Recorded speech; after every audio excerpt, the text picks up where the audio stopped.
Hi there, and welcome into My State of Mind online with commentary each night here on WPRI.com. However, we are back on television with original shows.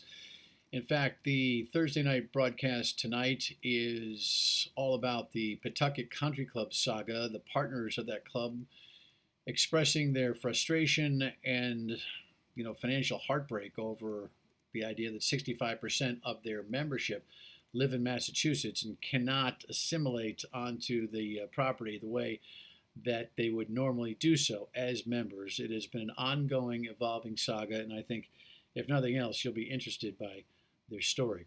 In the meantime, on a national level today, I just have to weigh in on this. Donald Trump, our president, alluded to the idea that some governors are holding back their economy all in an effort to hurt him. It's always about him, right? And his reelectability. I just have to think this, by the way, has been. I'm not sure whether this is just an echo chamber, whether this has been put out there by some conservative media, talk radio, the like, talk television, and bought into by the president, or whether the president's kind of proffered this and they've hooked into it. And it's so funny because I've long been viewed as somebody who is righter than lefter, but this stuff has just gotten way out of control. The idea that blue state governors like Charlie Baker, Republican, or Gina Raimondo, Democrat, will be pulling back their economies for the express purpose of hurting Donald Trump's reelection has got to be one of the most childish and ridiculous, insane, dangerous, destructive concepts. The problem is that there are people out there that buy it hook, line, and sinker. Look, there's a lot of partisanship in this country. And on the fringes, there may be some debates and stall tactics and congressional game playing, and the Democrats are not perfect when it comes to this stuff by any stretch. But the idea that self inflicted wounds to a state's economy would be a tool for partisanship are just, well, it's just unspeakable. Now, look, I have had some serious issues with the way Governor Raimondo has rolled out her triage plan here, and I will continue to point out where I think she's made some mistakes. But if I thought, if I thought that Gina Raimondo, or Charlie Baker for that matter, actually had some kind of nefarious goal in mind to use us all as pawns in a game to rid the country of Donald Trump, I'd be standing on my head, and so too would you be. Gina Raimondo is, by and large, a good person. She's trying to do the right thing. Charlie Baker, same.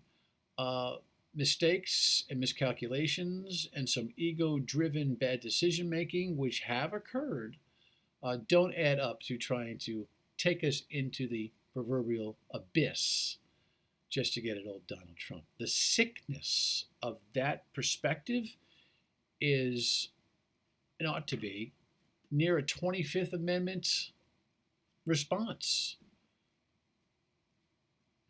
Anyway, sorry to shake my head. The one thing that I am concerned about with the governor, amongst many, is she announced today that the camps will be open. You know, Boy Scout camps, sports camps, Y camps, that kind of thing, come June 29th. If her modus operandi remains consistent, it'll be like this. Okay, I just opened the camps. And then how to do it becomes a serious problem, and folks wonder, why did we even bother? Same thing with garden centers, same thing with the golf courses, and in some way, same thing with the restaurants. 50 restaurateurs got together last night to put a letter to the administration to say that what you're planning with even opening the outdoor dining, adding to the takeout next week, still in phase one, isn't worth the effort or won't work or has all sorts of problems with it. The